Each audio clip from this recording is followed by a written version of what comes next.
কানাডাতে অথবা শীত প্রধান দেশে বরফ পড়া তো দেখছেন, এবার দেখেন বরফের ঝড়। এই যে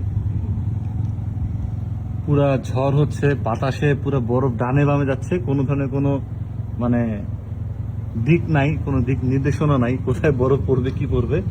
ওই দিকের থেকে বরফ এদিকে চলে আসছে, এদিক থেকে ওইদিকে যাচ্ছে। আমি জানি না ক্যামেরায় কতটুকু এদিকে আবার আসতেছে, বাতাসে ক্যামেরায় কতটুকু ধরা পড়তেছে, কিন্তু এই যে লিটারালি বাতাস এবং প্রচুর বাতাসের শো শো শব্দ হচ্ছে, এটা কিন্তু হয়। মানে এই যে বিশাল বড় বড় আকারের স্নোগুলো পড়তেছে। তো এই হচ্ছে ঝড়। আর এই শীতে আসলে বলার কিছুই নাই, কারণ এভরি আদার ডেতেই বরফ পড়তেছে, এভরি আদার ডেতে স্নো জমে যাচ্ছে। মানুষজন সিটি থেকে ক্লিন করতে পারছে না, মানুষজন হাঁটতে পারতেছে না, সিটি থেকে ঠিক মতো ক্লিন করা হচ্ছে না।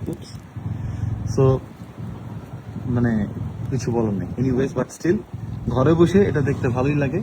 তবে আজকের এটা it's too much, now it's getting heavy. তো আপনাদের এখন শীত প্রধান দেশে আসার কার কার ইচ্ছা কেমন, কমেন্ট বক্সে লিখে জানাবেন। এরকম বিষয়, এখানকার লাইফস্টাইল, এরকম বিষয় নিয়ে আলটিমেটলি আমি ছোট ছোট ব্লগ তৈরি করে থাকি। আর এখন আমি আপনাদের সাথে ক্যানাডার অন্টারিওর উইন্ডসর শহর, যেটা ওয়ান অফ দ্য না মানে সেকেন্ড ওয়ার্মেস্ট সিটি বলা হয়, সেই শহর থেকে আলটিমেটলি আপনাদেরকে আমি সেকেন্ড ওয়ার্মেস্ট হওয়ার নমুনা দেখাচ্ছি। ও আল্লাহ, ডার্ক হয়ে গেছে, এত বরফ। জাস্ট সেকেন্ডের ভিতরে গাড়ির উপরে এই যে বরফ জমে গেছে, সেকেন্ডে।